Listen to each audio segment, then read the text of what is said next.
Assalamualaikum warahmatullahi wabarakatuh. Hari ini kita akan membahas topik yang sangat penting dalam dunia manajemen data, yaitu relational database atau basis data relasional. Coba bayangkan kalau kita punya kumpulan data berserakan yang berantakan. Pasti kan kita bakal pusing cari datanya satu-satu. Nah, di sini tuh fungsi database relasional tuh berperan. Sistem ini mengubah data menjadi tabel terstruktur. Di dalam tabel ini, setiap kolom mewakili atribut atau sifat dari objek seperti nama atau role. Dan setiap baris memiliki entitas atau satu objek yang spesifik, misalnya baris khusus untuk Budi Santoso. Jadi database relasional ini bukan cuma sekedar tempat menyimpan data secara sembarangan, melainkan sekumpulan tabel yang sangat terhubung dengan aturan yang jelas.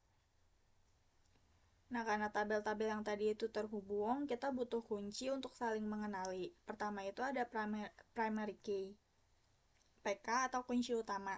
Ini adalah identitas unik sebuah baris, jadi tidak boleh ada data yang duplikat atau kembar. Contohnya itu nick di KTP kita. Kedua itu ada foreign key atau FK atau kunci tamu. Ini adalah atribut yang bertugas sebagai penghubung di satu tabel yang merujuk ke primary key. Di tabel lain, sebagai catatan, sebuah tabel boleh punya banyak foreign key, tapi normalnya hanya punya satu PK. Nah, lalu bagaimana cara tabel-tabel itu berhubungan? Di sini ada dua relasi umum yang bakal dibahas. Yang pertama itu one-to-one, artinya satu entitas A hanya berhubungan dengan tepat satu entitas B. Contohnya satu jurusan dikepalai oleh satu dosen. Yang kedua itu one-to-many, artinya satu entitas A bisa terhubung dengan banyak entitas B. Contohnya satu dosen wali bisa menampung banyak mahasiswa. Sekarang kita masuk ke masalah umum. Gimana kalau data pengguna dan data pesanan ini tuh ada di tabel yang berbeda? Solusinya itu kita bisa pakai fungsi join. Fungsi join ini tuh ibaratnya tuh mesin penggabung yang mencocokkan nilai kunci dari tabel-tabel yang tadi ini untuk menghasilkan satu tampilan informasi yang utuh, valid, dan tanpa ada duplikasi data. Nah, macam-macam jenis join ada 3. Yang pertama itu inner join. Ini tuh hanya mengambil data irisan, yaitu baris data yang cocok dan ada di kedua tabel. Yang kedua itu ada left join, yaitu semua data di tabel kiri akan ditampilkan utuh. Kalau data di tabel kanannya kosong atau tidak cocok, isinya akan otomatis menjadi nol. Dan yang ketiga itu ada right join. Kebalikannya, semua data di tabel kanan akan ditampilkan utuh. Kalau data ya di kirinya kosong, maka isinya akan menjadi nol. Mari kita lihat contoh inner join. Di sini kita punya tabel pasien dan pesanan, dan kita tuh pengen ngegabungin. Karena inner join itu cuman bisa ngambil data yang cocok di kedua tabel, maka kita perhatiin yang pasien 5 anak. Karena anak nggak punya riwayat pesanan di tabel pesanan, maka data anak tuh nggak ikut tampil di tabel hasil. Sekarang perbandingannya dengan left join.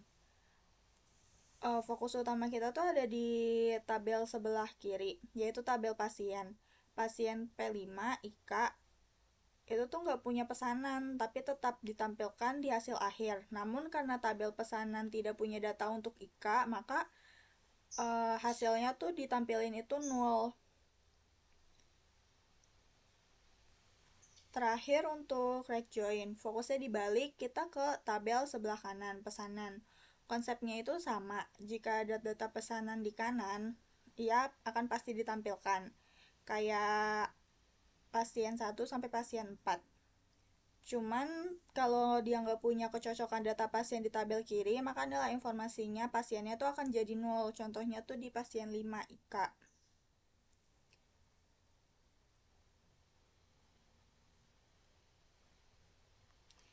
Di sini saya coba contohin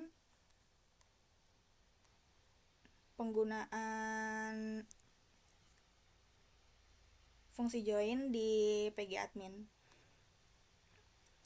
Di Di sini pertama itu saya masukin data ini dulu. Ini saya masih pakai studi kasus yang sama kayak minggu kemarin, yaitu KRS. Ini di tabel admin saya masukin dua, yaitu admin 1 dan admin 2. Terus di mahasiswa ini saya masukin 4.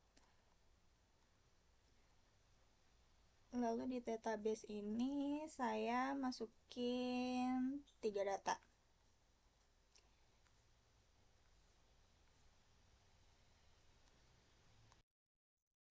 Di sini saya bakal ngelakuin inner join antara entitas mahasiswa sama entitas database. Ini saya pakai atribut nama pada entitas mahasiswa dan kelas pada entitas database. Nah, hasilnya itu kosong karena kan ini inner join itu dia bakal tampil datanya kalau misalnya mereka itu punya hubungan gitu loh, kayak sama-sama punya data. Coba kalau misalnya ini kita ubah jadi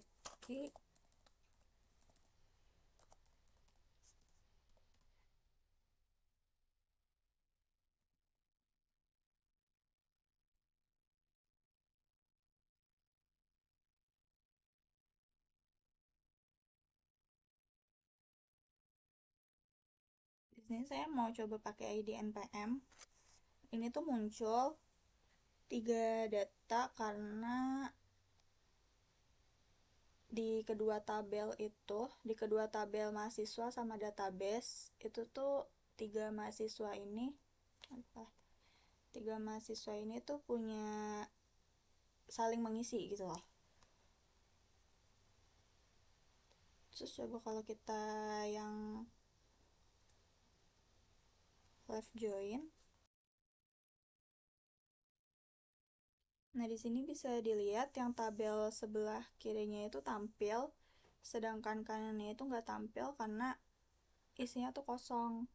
Kalau misalnya yang ID NPM-nya database ini kita isi, ini tuh dia pasti bakal muncul hasilnya. Begitu juga sama right join, dia yang tampil itu di sebelah kanan, sedangkan kirinya kalau dia nggak ada data yang sama, yang keterhubungan, itu dia bakalan keisi nol.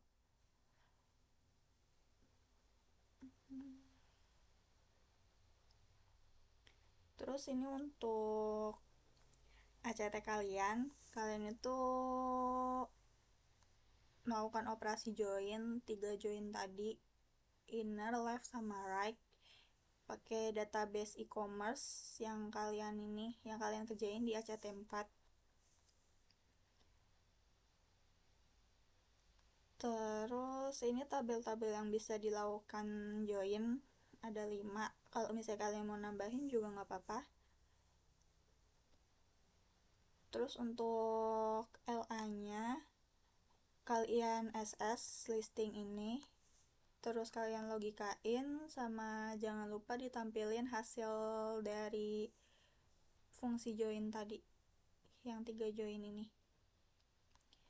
Sekian, saya tutup. Wassalamualaikum warahmatullahi wabarakatuh.